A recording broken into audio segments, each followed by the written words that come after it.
Hello అండి. ఈరోజు ఇంకొక మినీ సైజు హ్యాండ్ బ్యాగ్ మీకు చూపించబోతున్నాను.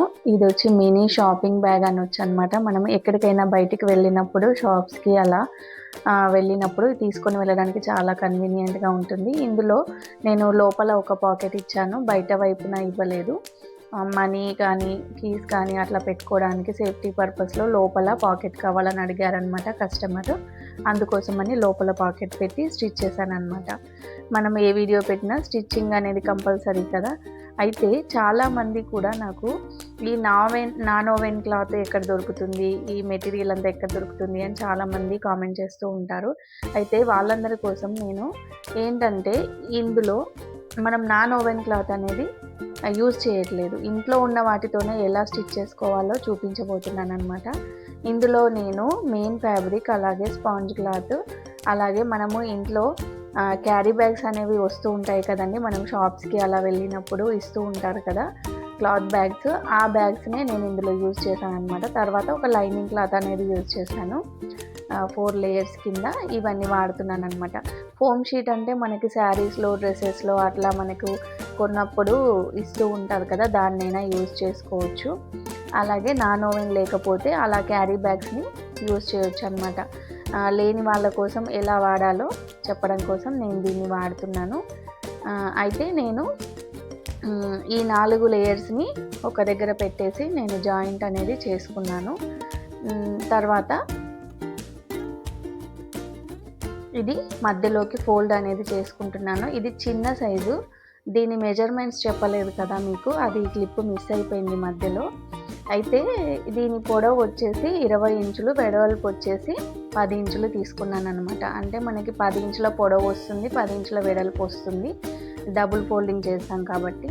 అయితే నేను ఇక్కడ మధ్యలోకి ఫోల్డ్ చేసుకొని పైనుంచి ఒక 2 ఇంచులకి మార్కింగ్ చేసుకొని మిడిల్ పాయింట్ అనేది పెట్టుకున్నాను. ఎందుకంటే ఇక్కడ లోపల ఒక పాకెట్ అనేది సీక్రెట్ పాకెట్ యాడ్ చేస్తున్నానని చెప్పాను కదా, దానికోసం అని చెప్పేసి.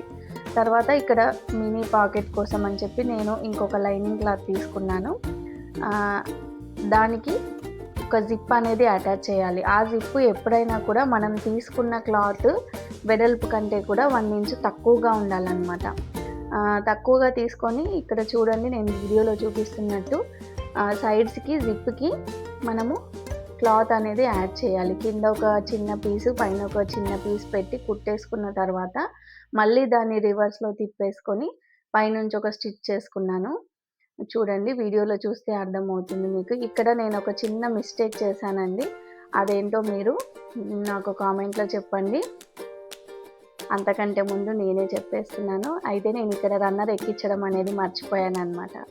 అయితే దానికోసం అని చెప్పి మళ్ళీ ఆ క్లాత్ని రిమూవ్ చేసేసి నేను రన్నర్ అనేది ఎక్కిస్తున్నాను ఈ జిప్కి.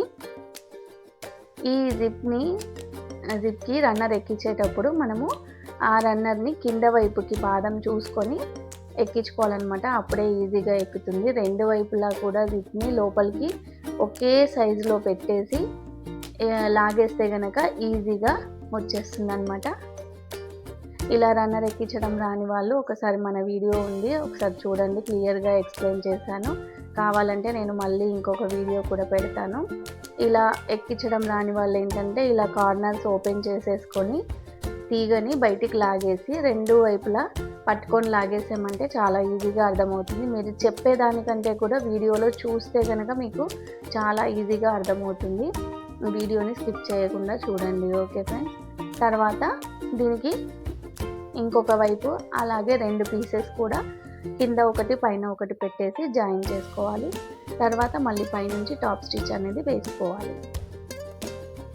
ఇలా కుట్టుకున్న జిప్ని మన పాకెట్ కోసం రెడీ చేసుకున్న క్లాత్కి జాయిన్ చేసుకోవాలి. నేను 5 ఇంచుల పొడవు, 7 ఇంచుల వెడల్పుతో క్లాత్ తీసుకున్నానండి. మెజర్మెంట్ చూపించడం మిస్ అయిపోయింది క్లిప్.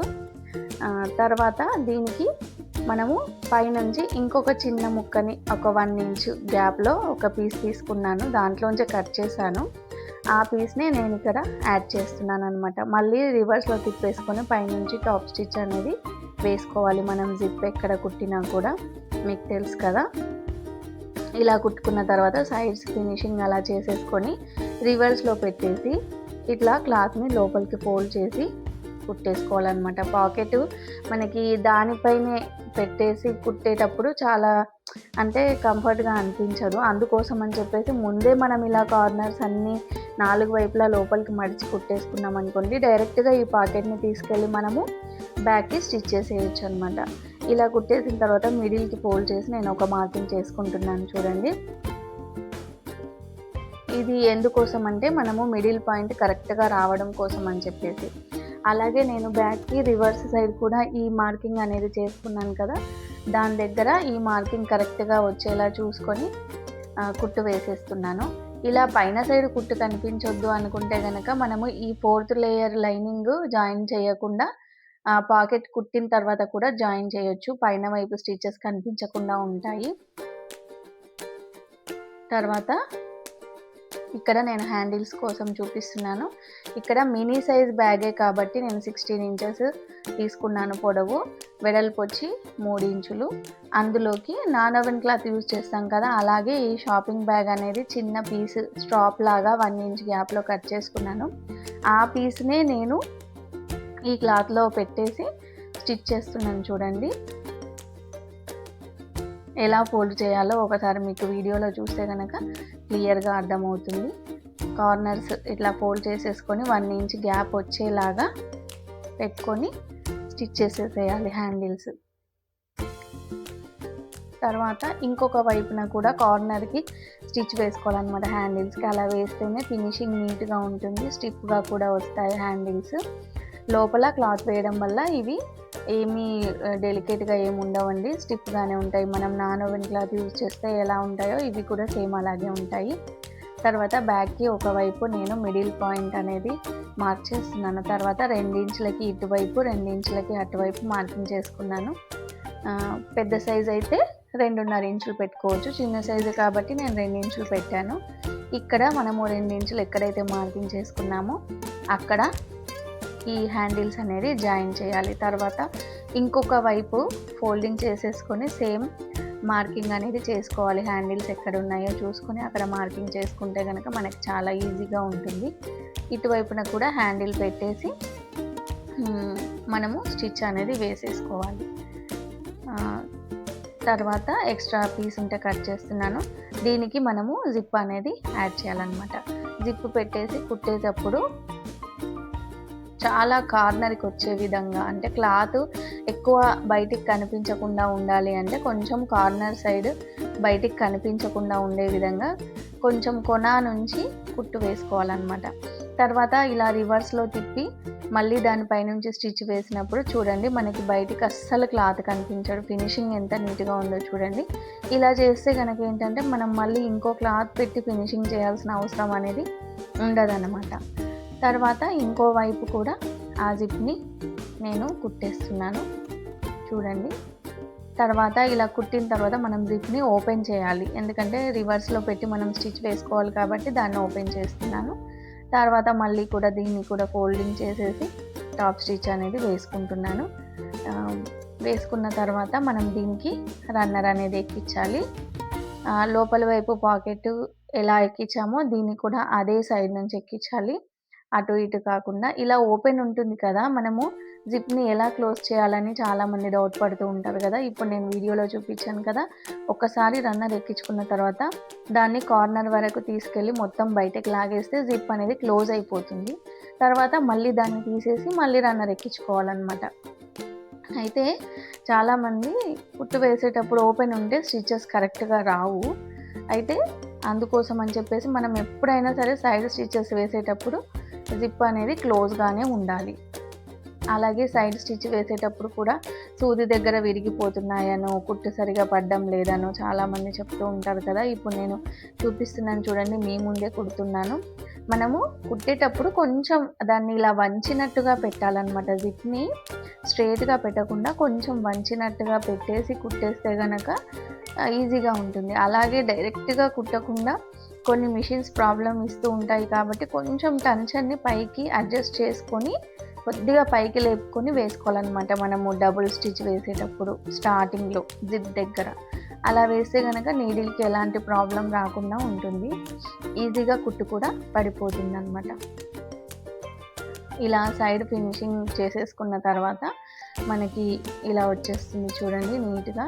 తర్వాత మనకి బేస్ కోసం అని చెప్పి ఇక్కడ నేను 1 ఇంచ్‌కి కార్నర్స్ దగ్గర మార్కింగ్ పెట్టుకుంటున్నాను. పెద్ద సైజ్ బ్యాగ్ ఉంటే 1½ ఇంచు, మరీ హ్యాండ్ బ్యాగ్ సైజ్ ఉంటే గనక 2 ఇంచులు అట్లా పెట్టుకోవాలి. ఇది చిన్న సైజే కాబట్టి నేను 1 ఇంచ్ మార్కింగ్ చేసుకొని కట్ చేసుకుంటున్నాను కార్నర్స్ చూడండి.